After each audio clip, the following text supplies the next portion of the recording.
Maths 12 हम लोग determinants कर रहे हैं। क्लास 3 में हमने क्वेश्चन नंबर 25 तक कर लिया था। अगली क्लास मतलब आज की क्लास में हम लोग क्वेश्चन नंबर 26 से आगे बढ़ते हैं।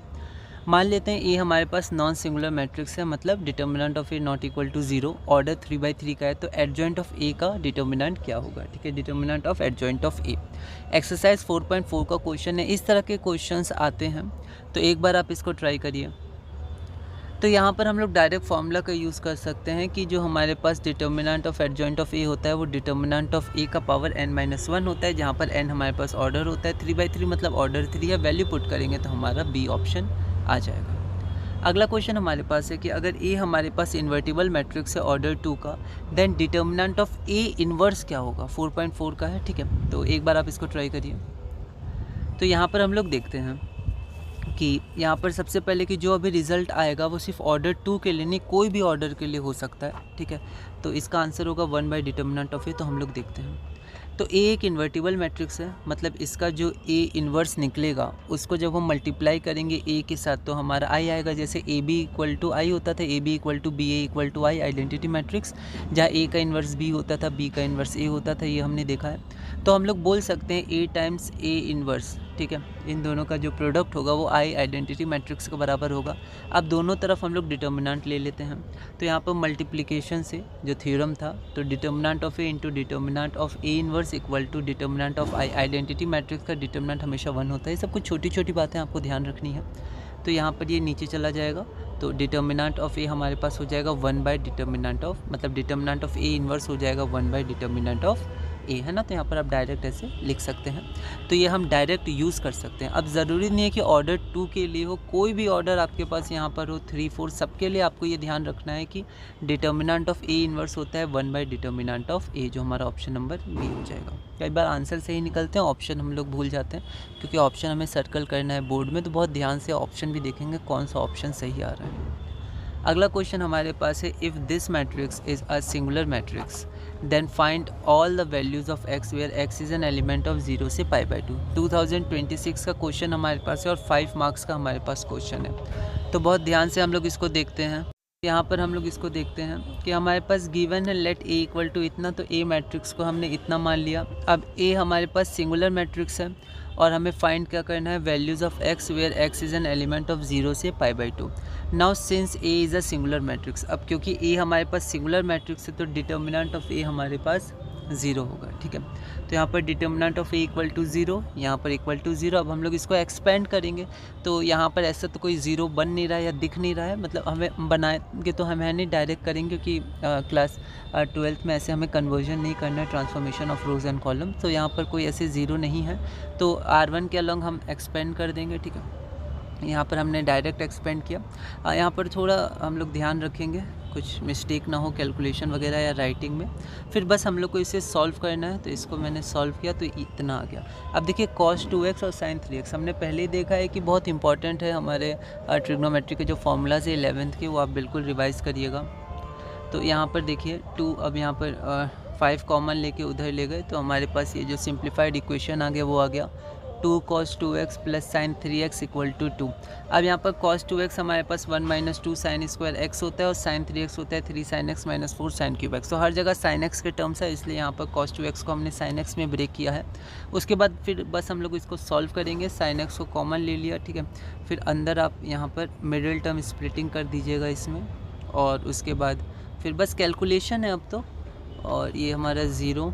फिर इसके बाद ये हमारे पास 3 फैक्टर्स आ जाएंगे, या तो sin x 0 या 2 sin x plus 3 equal to 0 और 2 sin x - 1 इक्वल टू 0। अब देखिए sin x - 3/2, अब 0 से π/2 ये तो फर्स्ट क्वाड्रेंट हो गया, तो ये तो हमारा फर्स्ट क्वाड्रेंट पे आएगा नहीं। sin x की वैल्यू पॉजिटिव होती है फर्स्ट क्वाड्रेंट में, नेगेटिव आ रही है मतलब ये फर्स्ट में नहीं है। तो यहाँ पर फिर हम लोग इसको तो छोड़ देंगे, तो यहाँ पर एक x इक्वल टू 0 आ जाएगा, एक x इक्वल टू π/6 आ जाएगा, क्योंकि हमारा x 0 से π/2 है, तो x की वैल्यूज़ हमारे पास 0 और π/6 हो जाएगी। ठीक है, तो इन सब को थोड़ा आप ध्यान रखिएगा, थोड़े ट्रिग्नोमेट्री के कॉन्सेप्ट्स को थोड़ा आप रिवाइज कर लीजिएगा।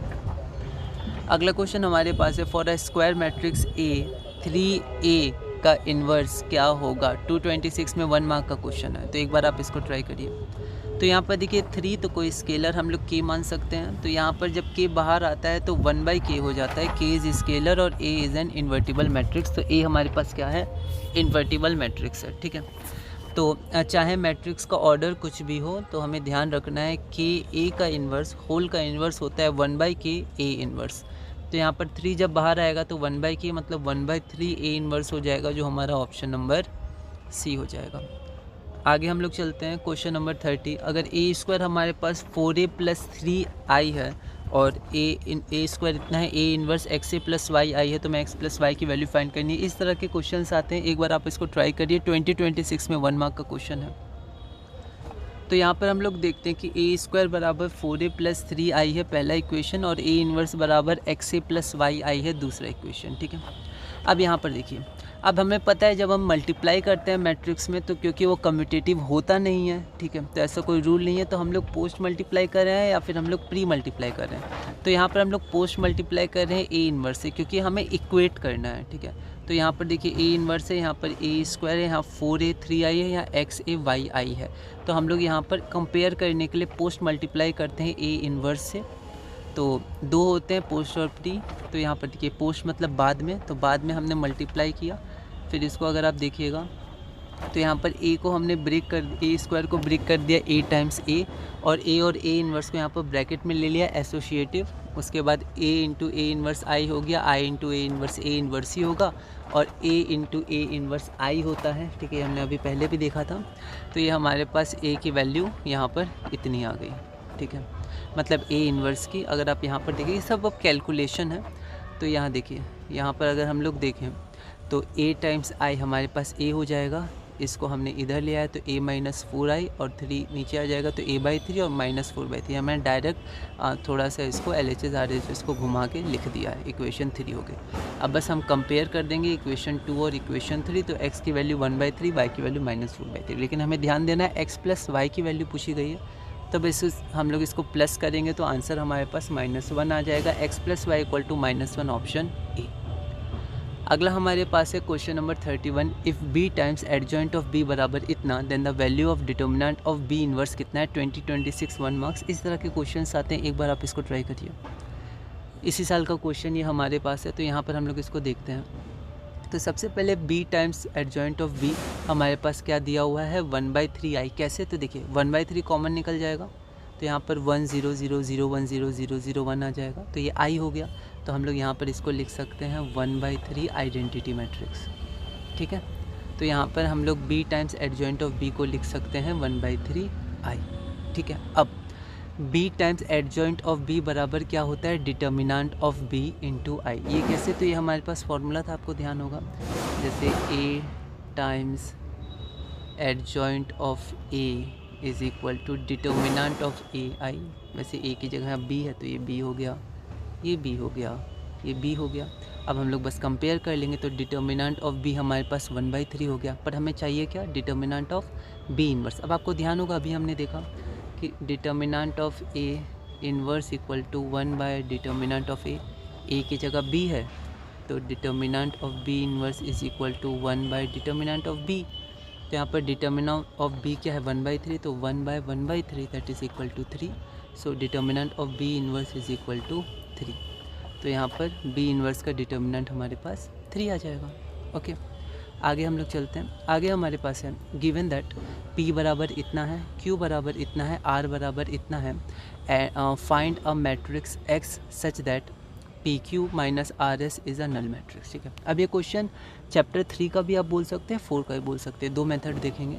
तो यहाँ पर हमारे पास 3 मैट्रिक्स तो दी हुई हैं, एक 4th मैट्रिक्स S हमें निकालनी है ताकि हमारे पास PQ माइनस RS एक नल मैट्रिक्स हो जाए, ठीक है। तो यहाँ देखिए, यहाँ हमारे पास P है, Q है और R है। PQ माइनस RS हमारे पास नल मैट्रिक्स होनी चाहिए।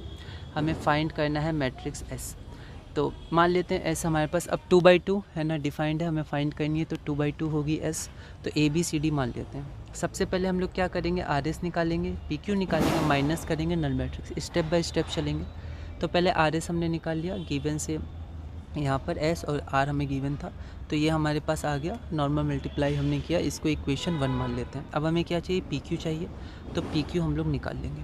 फिर हमें पता है P Q minus R S null matrix. अब नल मैट्रिक्स में हम लोग यहाँ पर ऐसे ज़ीरो नहीं रखते हैं, वरना माना जाएगा कि ये एलिमेंट ज़ीरो है इस मैट्रिक्स का। पर नल मैट्रिक्स को सिर्फ ओ ऐसे लिखते हैं, कैपिटल ओ, यहाँ पर हम लोग ब्रैकेट्स नहीं लगाते हैं। तो रिप्रेजेंटेशन इंपॉर्टेंट है, इससे फिर कन्फ्यूजन हो सकता है। तो यहाँ पर अब क्योंकि P Q minus R S null matrix है, तो अगर आर एस को उधर भेजेंगे प्लस तो आर एस ही होगा। नल मैट्रिक्स प्लस कोई मैट्रिक्स तो वही मैट्रिक्स आ जाती है। तो पी क्यू बराबर आर एस। अब देखिए इक्वेशन 2 से हमने पी क्यू ले लिया और इक्वेशन 1 से हमने आर एस ले लिया, ठीक है। अब हम लोग बस इसको इक्वेट कर देंगे। इक्वेट करेंगे तो हमारे पास 4 इक्वेशन आ जाएगी, बस हमें इसको सॉल्व करना है। रफ वर्क में हम लोग इसको सॉल्व कर सकते हैं। तो ए की वैल्यू -191, बी की वैल्यू -110, सी की वैल्यू 77, डी की वैल्यू 44। अब इसको हम लोग मैट्रिक्स फॉर्म में लिख देंगे, क्योंकि एस पूछा था तो एस हमारे पास ए बी सी डी ये हो गया, ठीक है। तो फाइनल आंसर ये है, क्योंकि एस पूछा था। अब एक मेथड 2 आता है, तो वैसे ही हम लोग आगे बढ़ेंगे, आर एस पी क्यू, ठीक है। अब यहाँ पर हम लोग क्या करेंगे कि pre multiplying by R inverse को हटा देंगे। क्यों? क्योंकि हमें एस चाहिए सिर्फ, तो आर को हटाना होगा।